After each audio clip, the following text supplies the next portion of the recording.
오늘 우리에게 주시는 하나님의 말씀은 시편 47편의 말씀입니다. 구약 성경 836면쯤에 있는 시편 47편의 말씀을 교독하며 읽도록 하겠습니다.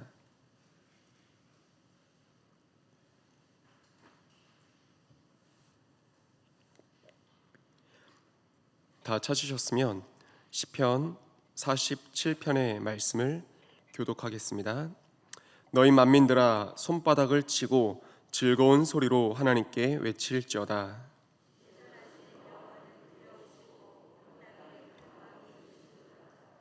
여호와께서 만민을 우리에게 나라들을 우리 발 아래에 복종하게 하시며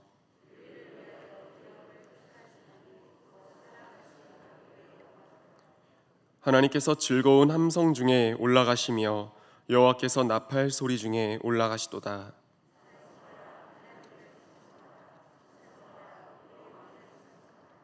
하나님은 온 땅의 왕이심이라 지혜의 시로 찬송할지어다.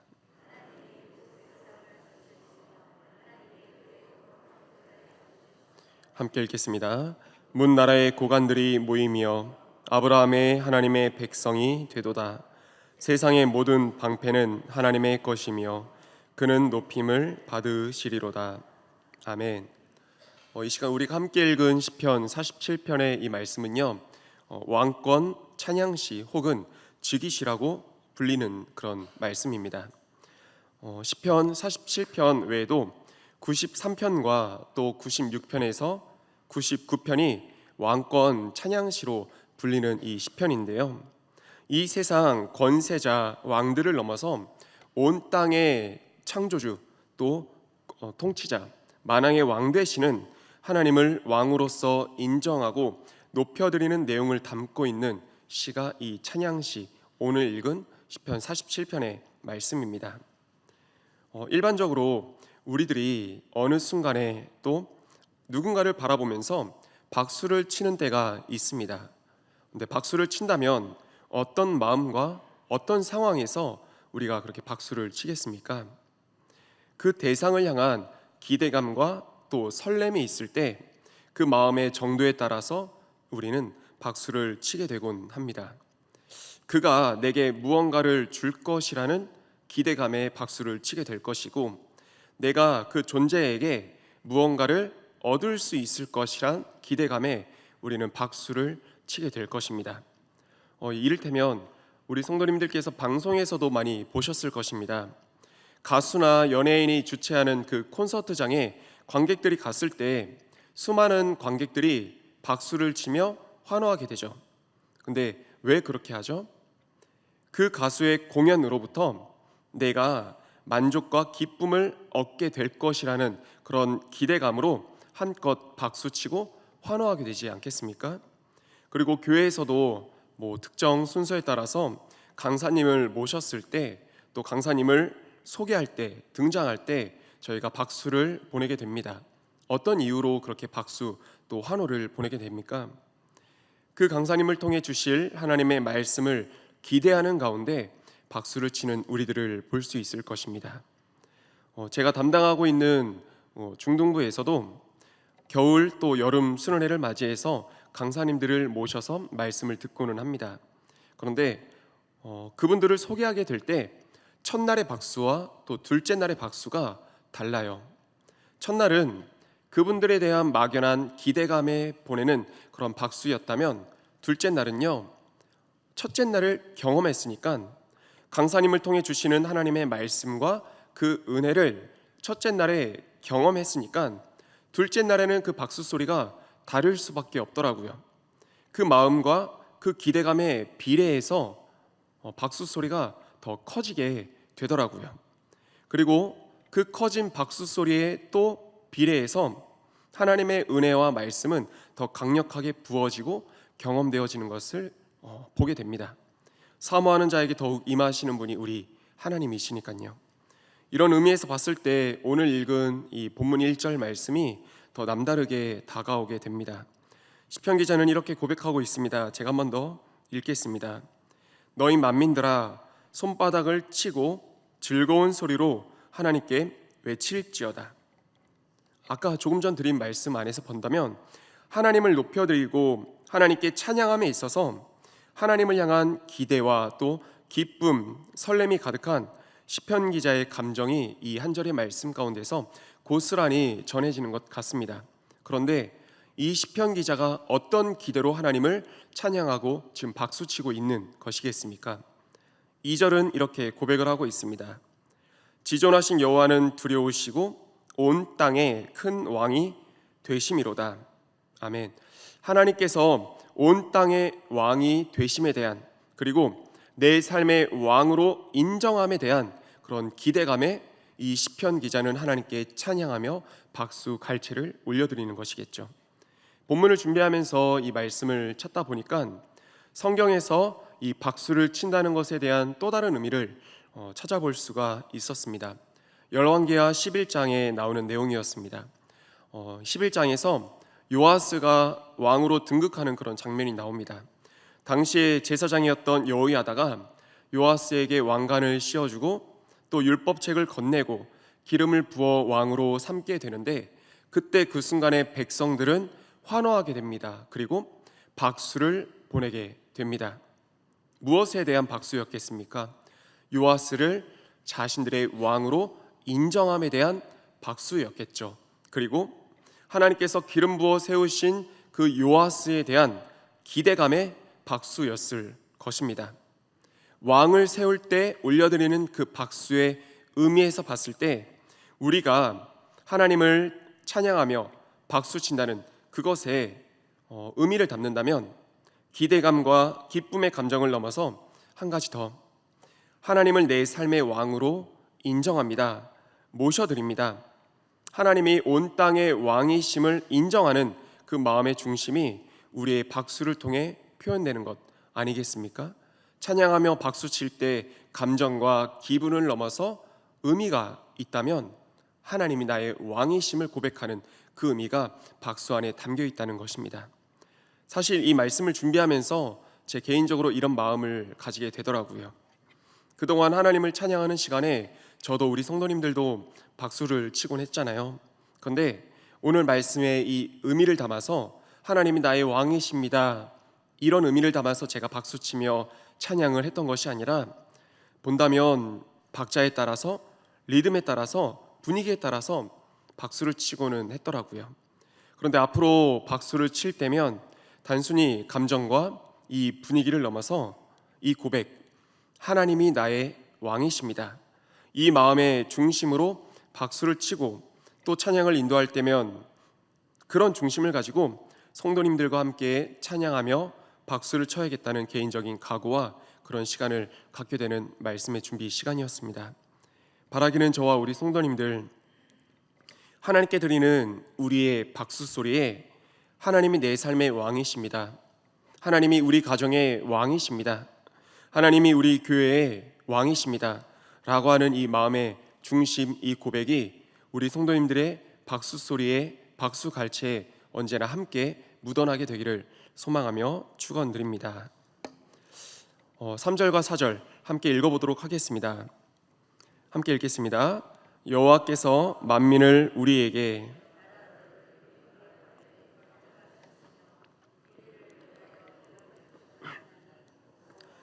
야곱의 영화로다. 아멘. 말씀을 준비하면서 이 말씀의 구절들에 대한 이해를 돕기 위해서 배경을 찾아보았습니다. 근데 배경을 찾아보았는데 여러 가지 그런 의견들이 있더라고요. 그런데 그 중에서 사실 좀 마음에 깊게 와닿았던 그런 배경 설명이 있었습니다. 혹자는 시편 46편부터 48편까지 같은 배경을 가지고 있다, 이렇게 설명을 합니다. 근데 그 배경은 이런 것입니다. 아수르의 산헤립이 이스라엘을 둘러싸고 있는 그런 상황의 배경이요, 지금 이 상황이 앞뒤 그리고 양옆 사방이 가로막혀 있는 그런 진퇴양난의 상황이었고, 바람 앞에 촛불처럼 언제 꺼질지 모르는 그런 풍전등화의 상황이었습니다. 아수르의 산헤립이 이스라엘을 둘러싸고 있는 이 상황이요.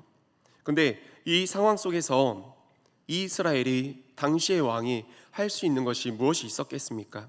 그저 기도하는 것밖에 없었겠죠.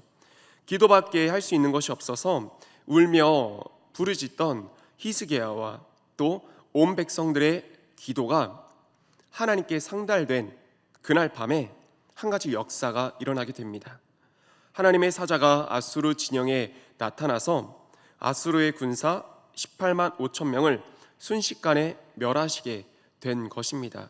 완전한 역전이 이루어졌습니다. 아수르의 사내립이 이스라엘을 둘러싸고 있었던 이 상황에서 하나님께서 이 둘러싼 군사를 물리치심으로 말미암아 이스라엘 백성들이 자유하게 된 것입니다. 이 배경이 오늘 말씀의 배경이라고 이렇게 보고 있는 건데, 그렇게 본다면 이 배경 안에서 이 말씀을 다시 한번 본다면 이 3절의 말씀이 더 깊이 있게 이해가 되고 우리 마음 가운데 와닿게 되는 것 같습니다. 3절 말씀을 다시 한번 읽어보겠습니다. 여호와께서 만민을 우리에게, 나라들을 우리 발 아래에 복종하게 하시며. 말도 안 되는 광경이었죠. 근데 이스라엘 백성들이 말도 안 되는 이 광경을 보고 눈앞에서 경험하면서 어찌 그들의 입술 가운데서 하나님을 찬송하는 이 고백이 어찌 안 나올 수 있었겠습니까?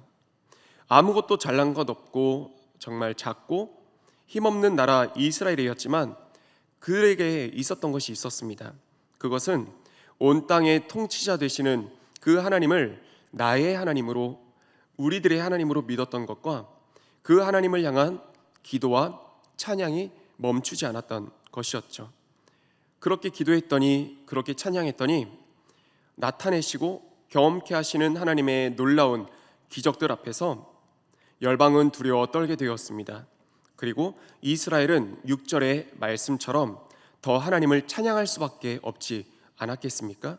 눈앞에서 보고 경험하는데요, 기도했더니 찬양했더니 역사를 이루시는 그 하나님을 보면서요, 6절은 이렇게 고백을 하고 있습니다.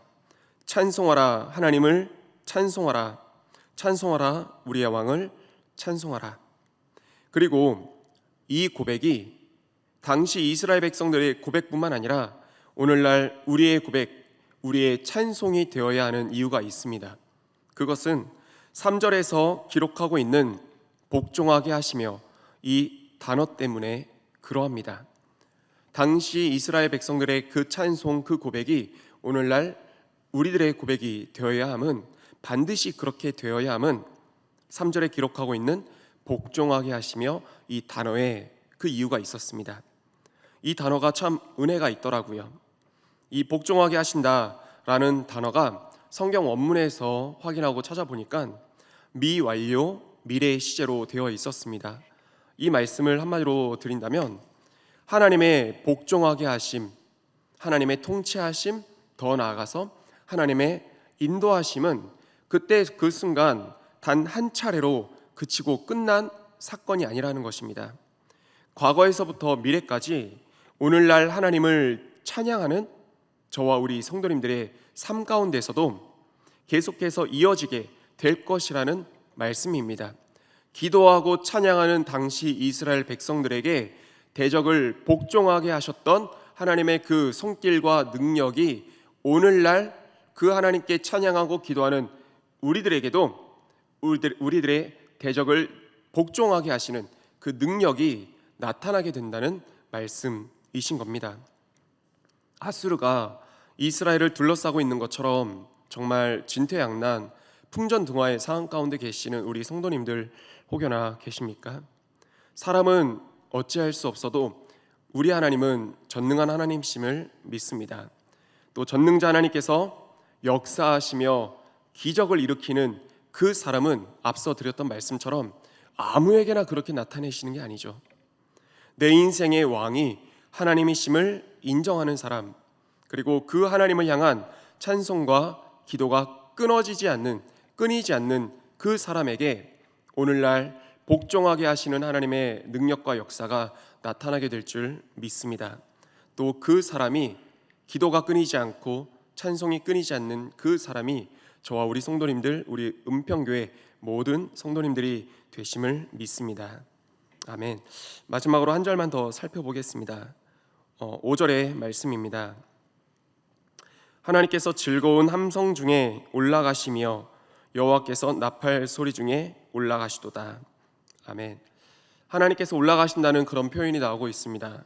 근데 올라가신다는 이 표현, 이 구절에 대해서 학자들의 견해가 다양하지만 공통적으로 나타나는 부분, 일치되는 부분이 있더라고요.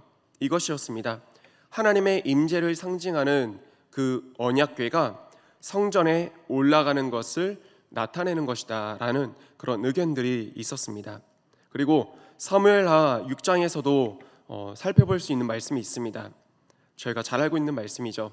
다윗이 하나님의 언약궤를 오벳에돔의 집에서 성전으로 옮길 때 다윗은 기뻐 춤을 추었습니다. 그리고 온 백성들은 환호하며 지금 5절의 말씀처럼 나팔을 불고 기쁨으로 언약궤를 맞이하는 그런 모습이 사무엘하 6장에 나타나고 있습니다. 이런 말씀의 연관성을 보았을 때 오늘 시편 47편의 5절 말씀에 이 하나님께서 올라가신다는 이 표현은 하나님의 언약궤가 성전에 들어가는 이것을 나타내는 것과 그래서 이런 의미가 나타나는 것 같습니다. 그런데 저는 이 5절의 말씀을 읽을 때 학자들의 의견 견해와 다르다는 것은 아닌데 다른 부분이 조금 더 묵상되어지게 되더라고요. 창세기 28장의 말씀이었습니다. 창세기 28장에서 보면 야곱이 돌베개를 베고 잠들었을 때 한 꿈을 꾸게 됩니다. 그 꿈의 내용이 이렇습니다. 28장 12절의 말씀을 제가 읽도록 하겠습니다. 꿈에 본즉 사닥다리가 땅 위에 서 있는데 그 꼭대기가 하늘에 닿았고 또 본즉 하나님의 사자들이 그 위에 오르락 내리락 하고, 이 말씀입니다. 이 구절을 읽었을 때, 처음 들었을 때 참 재미나게 생각이 되었었습니다. 하나님의 사자들이라 한다면 하늘의 신령한 존재들이잖아요. 근데 하늘의 그 신령한 존재들이 왜 하늘에만 있는 것이 아니라 누구를 위해서 또 뭘 그렇게 가지고 오르락 내리락 했을까? 빈손으로 오르락 내리락 할 것 같지는 않더라고요. 근데 말씀에서 정답이 나와 있죠. 하늘의 신령한 존재들, 그들이 그렇게 왔다 갔다 했던 그 이유는 야곱을 위해서였습니다. 그리고 오늘날 저와 우리 성도님들을 위해서임을 믿습니다. 우리를 지켜주시기 위해서, 또 우리의 기도를 금양단에 담아 하나님께 올려드리기 위해서 올라가고, 또 하나님으로부터 그 축복을 받아 우리에게 전해주기 위해서 다시금 내려오고, 그렇게 오르락 내리락 하는 것이 아니었겠습니까? 그런데 하나님의 사자들만 그렇게 왔다 갔다 하는 것이 아니었습니다. 우리 하나님도요, 하늘 보좌에서 가만히 앉아 우리를 구경하시고 또 방관하시는 게 아니라 임마누엘 하나님이시죠. 이 땅에 친히 내려와서 우리와 함께 하시는 분, 그분이 우리의 하나님이시라는 겁니다. 언제나 우리와 함께 하시는 그 중에 하나님께 올려드리는 우리의 찬송을 받으시며 하늘 보좌에 올라갔다 오시기도 하고, 찬송하는 우리에게 무언가라도 주기 위해서 빈손으로 다시 내려오지 않으시고 하늘은 품에 안고 다시금 우리에게 내려오시는 분, 그분이 우리의 하나님 되심을 믿습니다. 이 모습을 생각했을 때 이런 그림이 떠오르더라고요. 마치 손자 손녀가 할아버지 할머니 앞에서 재롱을 부릴 때 할머니 할아버지가 얼마나 기쁘시겠습니까? 그래서 손자의 그 재롱에, 손녀의 재롱에 할머니 할아버지 그 주머니에 있는 사탕도 나오고 또 과자 사 먹을 수 있는 용돈도 절로 나오고 하는 것처럼, 그런 모습이 찬송하는 우리를 기뻐하시며 흐뭇하게 바라보시는 우리 하나님과 우리의 그런 모습이 아닐까 생각을 해보았습니다. 우리가 하나님께 찬양할 때 그런 우리를 바라보시며 참 기뻐하셔서 하늘로 올라가셔서 우리에게 주실 선물 하나를 안고 다시금 우리에게 오시는 분, 그런 그림, 그런 분이 우리 하나님이심을 믿습니다. 말씀을 정리하겠습니다.